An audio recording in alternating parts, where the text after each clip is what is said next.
Raider Nation, what's going on? It's Mitchell Renz here, host of the Raiders Report, and this is a Raiders Report mailbag. All these questions are from our live show on Thursday Night Football, and if you don't tune into Thursday Night Football, you're missing a hell of a time. We've had 126,000, 156,000 people tune in to our Thursday Night Football watch parties, and all these questions and comments are from loyal watchers and subscribers of the Raiders Report. So if you want to get your questions on the show, pull up to Thursday night, and let's get talking. We got Tank Dempsey coming in here with a fire question to get this thing started. Should we trade for A.J. Brown for help? To me, I don't think Philadelphia wants to trade away A.J. Brown. I know there's some issues going on right now with him getting the football, but I think good teams figure it out. And I think really what you're seeing right now, the issue with the Philadelphia Eagles passing game is they don't have their offensive coordinator. And I think that they really miss Kellen Moore. I think also the other side of it is Philly first played the Dallas Cowboys. The number one way you beat Dallas, running down their throat. Then the following week, you go up against Kansas City Chiefs, and they also tried to run the football down their throat. What's really missing from that passing attack is the vertical passing attack, the ability to stretch the ball down the field. But, I know the Raiders have been looking for a number one wide receiver. My problem with this is if we're going to go out and trade for a player, a star caliber player, A.J. Brown is phenomenal. I want an offensive lineman. I would rather you trade and pay an offensive lineman that is equally as good as A.J. Brown. That way we get our ground game going, because I don't think our wide receiver room is the issue. I don't think our passing attack, is the issue. I think our passing attack is struggling because our offensive line sucks and we can't run the football right now. That's the real issue. Let's go to Rebel, Montana. You're next up here.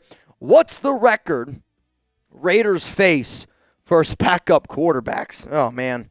I don't know. I do know this. I remember last season I made a video warning Raider fans that us playing Andy Dalton is bad news compared to playing Bryce Young because we don't have any tape on him. I will admit that Mariota and Jaden Daniels are obviously completely different, but at the same time, that offense is going to remain pretty similar. They're going to try to run the football. We also know what Mariota is.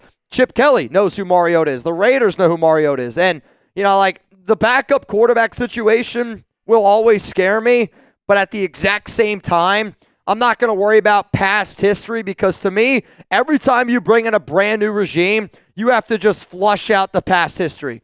The problem is with the Raiders, we've been flushing out a lot of past history. Let's go to Rich Wolf. How real is 3-1 and forever and always F the Chargers? Yeah, man. Always. The amount of Chargers fans that have been in my DMs this week, and I don't blame them. But at the same time, it's always F the Chargers. I think 3-1 is a possibility. To me, the Commanders without Jaden and with Mariota, I believe the Raiders are a better football team. And then you're looking at the Chicago Bears that arguably could be the worst team in the NFL. There's an argument to be made. I'm not saying they are. I didn't vote that they were the worst team in the league in our NFL Power Rankings. I didn't do it on the video that we made here at Chat Sports, but they were in my bottom 5. So I sit back here and I go, we can be 3-1. And that's why, to me, this game coming up here against Washington is just so monumental, because Commanders, Bears, and the Titans are all very, very winnable games. Now then you got to play the Colts. They're undefeated, but what exactly are the Colts? And then, you got to go play the Kansas City Chiefs. They're 0-2. To me, I don't think it's crazy to sit here and go, the Raiders could be 5-2. I don't think it's crazy to sit here and say the Raiders better be 4-3. I look at this team, and I know we had such a bad game this past week against the Chargers, but think about how bad we played, and we still had a shot to be in that football game. So because of that, I'm going to sit here and go, I expect to be 4-3. I am expecting and hoping to be 3-1. Only time's going to tell, though. Let's go to the next one rolling in here on today's program. Will JPJ start this week? So again, I am filming this video on Thursday, and JPJ practiced today in a non-red jersey, which is a really good sign, because he missed last week with a concussion. He's got a lot of concussion issues throughout his history. He practiced it was like a simple walkthrough day on Wednesday because they had a short week in a red non-contact. Today, he was, in a normal jersey. I am anticipating that he's ready to go. And I want to be able to sit back and go, I trust Pete, I trust Brennan, I trust this Raiders coaching staff, but at the same time, I feel like we're overcomplicating the simple. And to me, it's so simple to put JPJ at center. And I think it's going to fix all of our offensive line issues because it allows us to be physical. Now, we better have one of those flipping Guardian caps on or I'm going to be a really ticked off SOB. But I think it's only going to be a matter of time. And you can mark my words now. I said it earlier on the show on Tuesday. It could be this week. It could be 2 weeks from now, 5 weeks from now. There will be a point this season. Mark my words. JPJ will be the center, and the offensive line will look much better.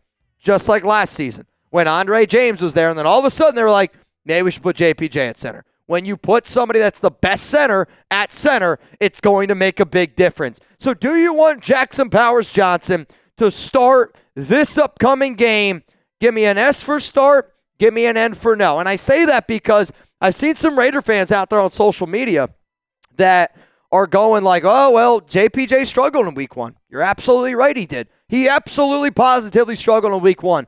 But I also look at that game, the field conditions. It's kind of weird overall. So if you could please let me know down below if you want him to start or if you think he should stay on the bench. I've seen a lot of people saying it. To me, it's an easy one. I'm going to type that S for start. Let's keep rolling here with some questions on the Raiders Report. Again, greatly appreciate each and every one of y'all for tuning in. And if you are not subscribed, make sure you hit that subscribe button. To me, the people that are always getting in a mailbag are what I like to call my real ones out there. And if you're a real one, type real one down below. I also want to show some love to the Noti Gang. And I always try to show love to the Noti Gang on a mailbag. And the people that were the very first 5 people to comment on the video that I released on September 18th, Mad Vet Raider, Kennedy Films, Jeff Garcia is literally always a part of the Noti Gang. John Ada and Matt are. Though Matt and Kennedy, get a picture or else I'm going to get you guys a picture next time. The OG Raiders Report watchers know I used to put pictures. I used to look up, I'd be Kennedy Films. I'd Google it, and the first picture that pulls up, slap it on your image. Most of the time, it's not an image you want. Let's go to Jonathan. What up, bro? Your thoughts on Brady and his involvement at the booth? I mean, I think that this one's been really overblown. Also, I think Antonio Pierce is a hoe, and I mean that statement. AP, you know where you can find me. I'm here. I'm not afraid of you. But, like, I hear AP talking so much trash again today about the Raiders and Tom Brady. Like, if I'm the Raiders, I'm okay with the idea of Tom Brady being able to be in that coaching booth because that's a competitive advantage to us. But also at the same time, if you're a football coach and you tell all your juicy secrets to Tom Brady, you're an idiot.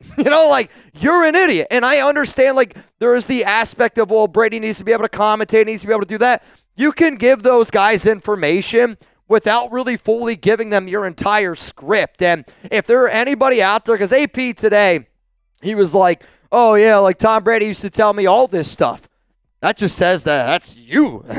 If Tom Brady gave you inside scoops, Antonio Pierce, that just means you're even worse of a head coach than what you were. Because every day we rolled into the season last year, we were by far the most unprepared team every single week. And that's with, apparently, Tom Brady giving you inside scoops. I don't know if I can remember a man that has failed upward more than Antonio Pierce in the past few years. From his days at Arizona State, look at the scandal there. From a man as a car salesman. I have sat back here and I've told myself I wasn't going to get too amped up, but when you come at my Raiders, when you talk shit as much as you have, I'm going to come for you. And you can block me. I don't give a shit. I'm done with Antonio Pierce. And if anybody tells me once a Raider, always a Raider, you can keep on chirping. Go put your Chief stuff on. You're not a Raider to me. Coming up next here, we got some more questions that we need to answer here. But today's show, shout out to PrizePicks. And you know what? I'm getting fired up. And I'm hoping that I'm fired up and I'm able to put a little bit more money in my pocket on Thursday Night Football. I'll let you guys know if I won. PrizePicks is simple to play. You just pick more or less on 2 to 6 player stat projections. If you get your picks right, you can cash in and win up to 2,000 times your money.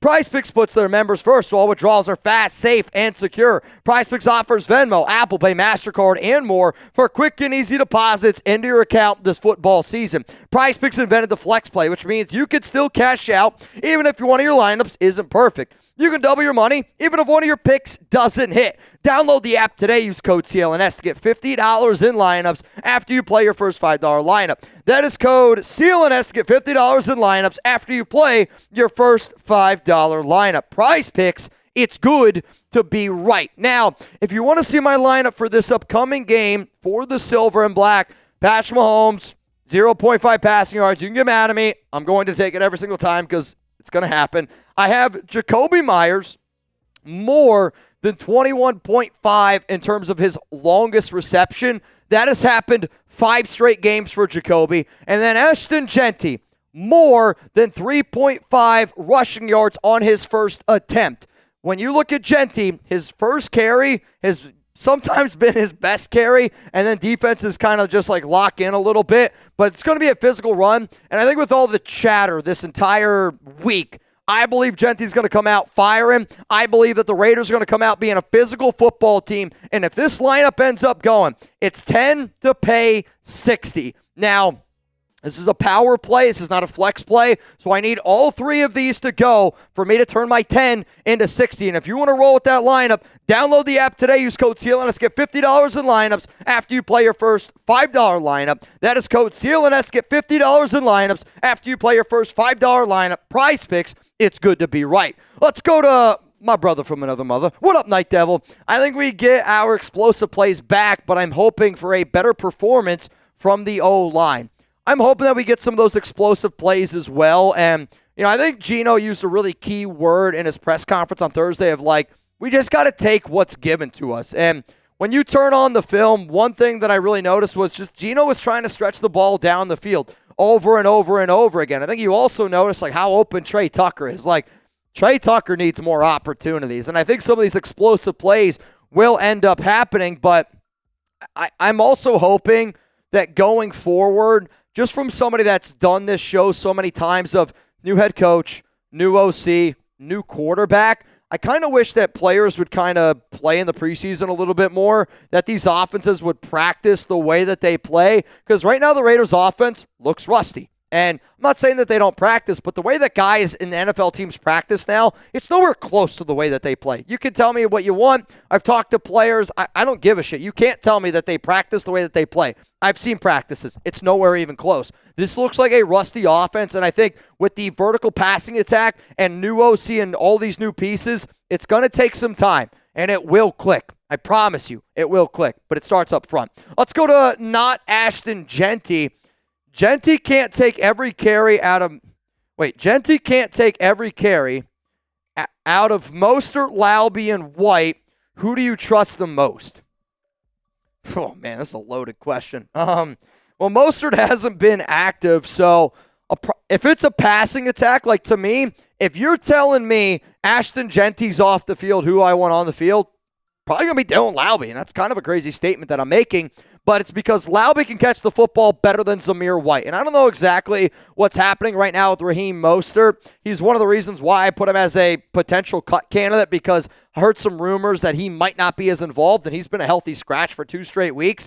But what can't happen again is if you're going to run the football, you can never tell me that it makes more sense to run the football with Zamir White than Ashton Jeanty. If it's 3rd down and 2 and you bring in Zamir White to run the ball, I'm going to rip out my hair. And I don't even have that much hair to rip out, but I'm going to do it. So if we need a breather, let's put Laube out there. I will give credit to Zeus. He did pass protect better than what I've expected, but I don't trust Zamir White. I just don't. I still don't know if I trust Dylan Laube. He looks much better this offseason.